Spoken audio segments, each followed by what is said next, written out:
And I'm the type of person where I don't give people the courtesy to continue to lie to my face. I will just quietly remove myself, whether it's me just blocking them or changing my number. I will literally just disappear, because once I give you the room and once I give you the opportunity and you play with my time, I don't owe you an explanation for why I'm like removing myself. I ain't in the best lane, got into a bad thing, tryna do bad things, give a few back strings. Baby, let's max out till we both pass out. Big old freak, looking for low. This is Jay Michelle, aka J-Way, This is your girl Need to Be. and we are your co-hosts for Opinionated the podcast. We're gonna get into some nitty gritty about relationships and kind of give you the female perspective. What you got? So what do you think is the number one important thing that holds a relationship to be successful? I think it depends on the person, for one, but also there's a lot of different things. I would say one thing for me personally would be you have to be a giver. Okay. Two people that are always giving will always have. I just feel like a lot of times in relationships you have one person that's giving, and then you have another person that's taking, and that person that's taking has no limits, and they will continue to take until that giver realizes, I gotta stop. Do you think that's more individual, or do you think that it's about both people? I think both people. As far as if you have two people that are giving 100%, nothing's ever gonna be taken. Right. So. But how does that fall into the other person? So you know how you say if one person's always taking and the other person's giving, where in that do you feel is that happy medium, or where in that do you feel it becomes the person who's giving their responsibility to put their foot down and hold some accountability with the other person?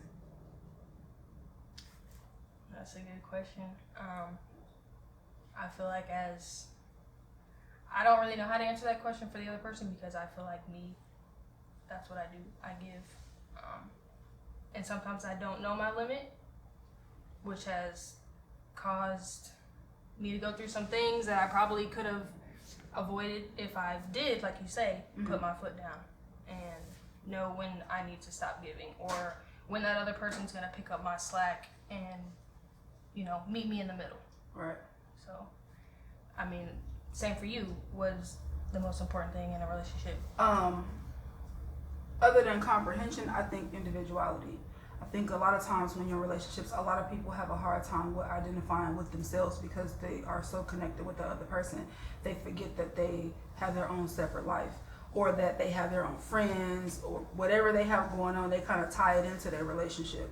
And it's so important to give a person that space, one, because it allows for a person to enjoy each other. You can enjoy each other at that point, but more importantly, you have some type of identity outside of that, so you don't get so frustrated or disconnect as easily. So I think when you have that, it's super important. And accountability, of course, because that's like the number one thing for everything. Oh yeah, lack of accountability, nothing can ever get fixed. So let's talk a little bit about let's talk about accountability. I guess we can keep going with that. What do you think is the biggest I don't even want to say issue, but the biggest disadvantage of a person having troubles with accountability? I think it hinders not only the individual, their self-growth, but any growth that you would have in a relationship or friendship. I mean, even at work, if you can't take accountability for your actions when you've made a wrong, you can never right that wrong, because you never thought you was in wrong in the first place. So I would say that's the biggest issue. You never think that you're wrong, or even if you do think you're wrong, you're not going to take accountability for that, so you can never grow from that. You can never be told that you were wrong, or take criticism in that aspect. Yeah, I get that. I think that the hardest part is the other person. Sometimes people ignore a lot of what go on because they're so afraid of what's going to happen when they say something. So, for example, in any relationship, where a person is always doing something they're not supposed to be doing, and you just let it go. You let it go, you let it go. That tends to build a lot more damage, and then when you're ready to say something, you can't, and when you do, it doesn't go well. It doesn't work out because you allow that person to think that the way that they treat you is okay, and then when you put your foot down, they look at you and be like, what's your problem? I've been doing this, yeah. What's not even that they've been doing it, but just more so, I don't understand the problem. I don't understand why this is an issue, or why I can't do this and why I can't do that. And I think that a lot of people do things like that in relationships prematurely, and then they be together longer than what they need to be, or they end up married, and then when they end up married, you have all these unresolved issues that you don't even know are there, or you don't recognize are there, because you lose a sense of yourself. But then at the same time, what do you say? Right. So off that, like, when do you think it's time to know, like, if you are bringing up that stuff and nothing's getting changed, or let's say you are married or in a relationship that you've been in for a while, and things aren't getting better, when do you feel like is the moment to be like, I've done everything I can throw in the towel peacefully, knowing I did my part? I think that you do that when you put your foot down. So if it gets to a point to where, let's say you're in a marriage and it's not working out, or you're trying to establish some type of respect to regain a little bit of the respect that needs to be there. And so when you put things out there and you move different, and you start putting yourself in a position to where you make sure that what you're doing is all for the greater good of your relationship, and that person either doesn't recognize it, or when you put your foot down, they recognize it temporarily, and then they go back to doing the same habit, you have to make a decision. You have to figure out whether or not that's something that you even want to do anymore. And honestly, there's not really much you can do towards the other person. You can't force a person to want to be there. You can't, even when you put your foot down, you can't. You just have to look at it as in, either you're going to correct the mistakes or correct what I'm asking you to, or you're not. And if they don't, that's okay. But what are you going to do about it? And not you in general. I'm just saying in general, like, you as an individual, like, what are you going to do to correct that? Are you going to deal with it? And if you do deal with it, you have to understand that you can't keep bringing it up. You can't get mad about it happening. You just have to find a way to maintain how you're going to feel in that without getting your feelings hurt. But then at that point, you settling for less than what you deserve. So you just have to, everybody has their limit. I've been in situations and my limit stops at, cheating, or I've been in a situation where I was in a marriage and he had a baby on me, and that was it for me. After that, it was no more. Like, the respect was out the window. There was nothing more that you could do. There was nothing more that you could say. So it was time for me to get up and go. But some people don't make it that far. Some people get further and be with them, and they done had 2-3 kids, and it just really depends on you. So your breaking point was the baby. In that situation, it was. But honestly, it was me, myself. Like, I had to take a lot of accountability for the things that I allowed. And I think that that's one thing that a lot of people don't take from relationships. And that's what a lot of people point the finger, and then they become bitter. But on the other side of that, what did you do to condone that behavior? You know what I'm saying? So you have to look at it in that perspective. And that was the one thing that I learned moving out of my situation, like moving forward in my relationship. Even after that, I learned that it's important to hold accountability to myself, because if I had walked away a long time ago, or if I had put my foot down, I wouldn't have went through none of that stuff. Right. So because I allowed it and I condoned that behavior, it don't make it okay that they did what they did. Right. But that's my fault, because I enabled that behavior by not getting up and leaving. So if I took anything from that, I learned that accountability with yourself is most important, because you can't be true to nobody else or even yourself. And being bitter is not really, I think that's just a learned behavior. I think it's easier for people to be bitter and use that as an excuse to not take responsibility for what they contributed to that demise in their relationship. Yeah, I feel you on that. You bringing up that you have been married, same as for me, and you said that you learned, accountability and whatnot was like one of your biggest lessons. I can say for me, and I'm pretty sure it was you that actually told me this, and when you did, it smacked me in the face, and I was like, oh shit, you're right. But you had said you have to see that person in all 4 seasons. before you take that next biggest step. Right. And I feel like, yeah, you're right. I need to see that person when they're happy. I need to see that person when they're sad, when they're at their peak. I need to see that person when they're at their lowest. I need to see how they react when we argue, or, you know, when things aren't going, you know, all good. And I don't know, I just feel like in my situation personally, I didn't allow that. I saw that person at their peak, and I was like, ooh, this is what I want, this is what I want. Ignored all the red flags and didn't allow myself to see that person in all 4 seasons, to know if they were gonna, you know, ride for me through the darkest of the nights and through the storms, to see those better days. And so I feel like that's a big thing that I took out of my situation, you know, in regards and comment to yours. So what do you think for you was the reason and why you ignored it? I think my problem is I focus on the potential that I see in a relationship instead of what it truly is. I see the potential that it could be, and that's what I focus on. And so you have this mindset of, okay, I want this, I've always wanted this marriage, I want it to be just like this, or dang, like I found my person and we're gonna do all these things together, you know, not even seeing what's gonna go on behind closed doors that, you know, isn't on social media or isn't portrayed, you know, through marriages. And I feel like I ignored all of the red flags because of the potential that I saw. But there's nothing wrong with seeing potential. You can mold that however you want to. It's just a matter of what you see true to you and what you feel fits you. And then at the same time, you have to understand that outside of that, people are individuals. So what they go through and what they've been through in their past relationships trickle over into what you have going on. And a lot of times we don't recognize it, but when we do, we still ignore it. So it's important to be very cognitive of how people move like towards you. And honestly, that ain't really, you don't really have to do nothing for that. If a person really rock with you like that, they automatically will maneuver in a way to where it won't be disrespectful to you, or it won't, you know, they'll take your feelings in consideration. Because that's what I do. Like, and I don't know if, I feel like that's a curse and a blessing at the same time, because I feel like when I deal with you, you don't have to ask me to do certain, like you don't have to ask me to do nothing.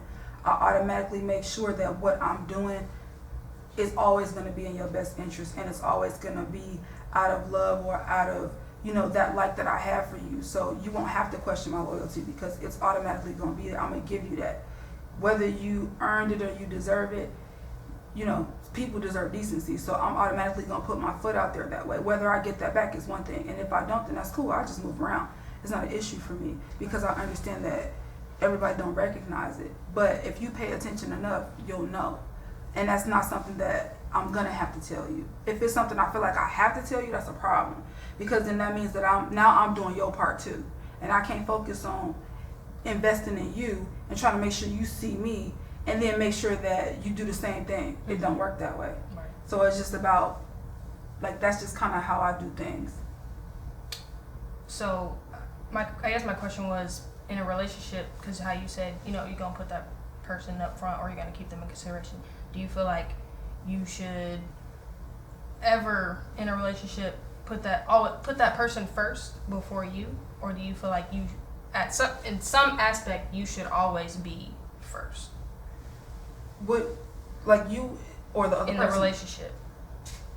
I honestly think that if you focus more on investing in the other person, and you focus on making sure that what you want them to see from what you're doing, and it's there and they see it and they feel it, I think that it's automatically going to naturally fall into place. Like, it's literally going to just be, it's going to mesh. So for me, I don't necessarily think that a person always has to be first. I think when you get to one point where you actually grow into what you're doing, then that's just something that is just there. And both people see it that way. But that's also something that you'll start to see as you get to know people and as you get to spend time with people, because they'll tell you everything you need to know. That's why I'm not really a big talker. Like, I don't talk a lot. I sit back and I observe a lot more, because I don't really care what you say. What you say don't hold no weight. How you act tells me everything I need to know. And people, real good, the mouthpieces, they will get you. But one thing about me is I'll call it out. Like, I'm the type of person where you'll say something, I'll make a comment, and I'll just leave it alone, and I won't say anything, and it makes people think like, man, why she said that? Like, why she? That's weird. Right. But really, it's not. And then sometimes I'll just throw stuff out there to see what people will do with it, because you have to give people the room to chop their own foot off. Sometimes we cause the damage. A lot of times we cause it. But more often than not, if you sit back and you just don't say nothing, they'll tell on themselves, and they'll tell you everything you need to know. And then at that point, if you want to deal with it, then you stick around. But understand, when you stick around, you can't get mad at them for how they act. And but I mean, I'll get up and go. It ain't nothing. It's nothing. Like, it's easy. Once you get to that point though, because it wasn't always like that. I used to be real gullible. I used to be real naive, and I used to allow people to mistreat me, and I would know that they were doing it. But then I would like associate other things, and I would let that kind of overshadow all of that. And I would like, oh, that's love. That's what love looked like. That's what love looked like. And then after a while, you know, you go through so many things, you just be like, oh, okay, cool. Why? And I'm the type of person where I don't give people the courtesy to continue to lie to my face. I will just quietly remove myself, whether it's me just blocking them or changing my number. I will literally just disappear, because once I give you the room and once I give you the opportunity and you play with my time, I don't owe you an explanation for why I'm like remove myself. You don't deserve that, because you didn't give me the respect that I deserve. So what do I owe you for you to continue to lie and try to convince me? Like, I'm good. You can go. Move around. Pretty much. You had said that that was the biggest thing you learned in the relationships. Mm-hmm. So for you personally, what's the biggest takeaway or the biggest part of your growth that you obtained from your past marriage? I think the biggest thing that I learned from my past marriage was to be a lot more responsible with myself. And a lot of that was just me being honest with myself. And I went through a lot of things, and being honest with myself that caused a lot more damage than what he even did. Just because I had to come to the realization that I'm the problem. And that's really hard. That was hard for me to say, because I pointed the finger at him for everything that he did. Mm-hmm. And then I had to sit back one day and was just like, but I didn't get up and leave. Like, I literally didn't. Yeah. I literally just constantly let him do what he was doing. Right. And I didn't do nothing about it. That is a lot harder to deal with than people understand. Because now you got to point the finger at yourself. Well, not only that, but you also dealing with going through a divorce and going through the heartache of allowing a person to treat you so badly. And then it's almost like I second guess how I looked at myself. Like, I used to look at myself as a strong person. Like, I had everything figured out. I knew what was going on. Yeah. And then out of nowhere, I was just like, bro, I'm weak. Like, I'm weak as fuck. Like, I'm not. Like, I'm nothing. Like, I don't even understand why he was even attracted to that. Mm-hmm. But, you know, then I learned that most men are attracted to that type of woman, because that allows them to control the situation and do what they want to do because it benefits them. And then when you do what benefits you, you really start to see how much people really don't mess with you like that. Yep. But that's what you want to see. Yeah, right. And sometimes that just means you got to be selfish. So I learned to be selfish, and I learned to give back to myself. And I also learned that I wasn't ready, in a sense where I didn't even have all my shit figured out. Like, even though I was in the Army, I wasn't established. I didn't have as much money saved as I wanted to. I wasn't done with school. I was raising a child that wasn't mine. Like, I did all of this stuff, and it took away from me doing what I wanted to do for myself. So I felt like low, and that wasn't really something I could be honest with him about, because he wasn't nobody I even wanted to talk to. So I think the most important thing for me was preparation and making sure that I had my shit together. So when I do, you know, come into another situation, you know, I can make a couple tables. Like, we can make some tables together. Right. I can make a table for you. What you want to do? You know what I'm saying? So being honest with yourself. That was your main. Being honest with myself and taking accountability for the fact that everything that happened in my marriage, I did to myself. And, you know, so when we went our separate ways and stuff like that, I just kind of was like, all I want is my last name back. That was the most important thing to me. I don't want nothing from him. Nothing. He had everything. I gave him everything. And I'm sure it made the healing process for you at that point easier as well, because at that point you had already took the accountability and you started to recognize that you were the problem. Because imagine, I guess, going through that situation, which I feel like it's kind of like my situation. You know, one person takes the accountability, the other person doesn't. So you're healing. You're taking accountability, you're healing, you're starting to do what you need to do for you, while the other person is finding other ways to not ever have to take that accountability, which is what we kind of talked about and touched on earlier. Yeah, but you can't really worry about other people, because other people gonna do what they gonna do. Mm-hmm. You gotta give yourself that. You know what I'm saying? A lot of people look for validation in relationships. I validate myself. Like, you just gotta figure out what that is for you. Some people associate that with having a lot of money. Some people associate that with having degrees and success. It just depends on how you validate yourself. But you have to be able to do that in order to be strong in a relationship, because if you don't, then you won't even understand what it means to put your foot down in the first place. Today I wanted to focus on the inner circle, the core, the very small amount of people who you genuinely let in. The ones who tell you congratulations before the blessing, not after you received it. This is an area in your life that you control, not the social media friends or the people who hit you up to be in your business, or even the people just hoping you have a setback so they can say, I told you so. Sometimes cutting off those loose ends might have been the void keeping your blessings all along. I'm 25, and I can finally admit I made the right chess moves on who is in my inner circle. So I say to you, congratulations, because your blessing is coming. As always, God bless. Selah.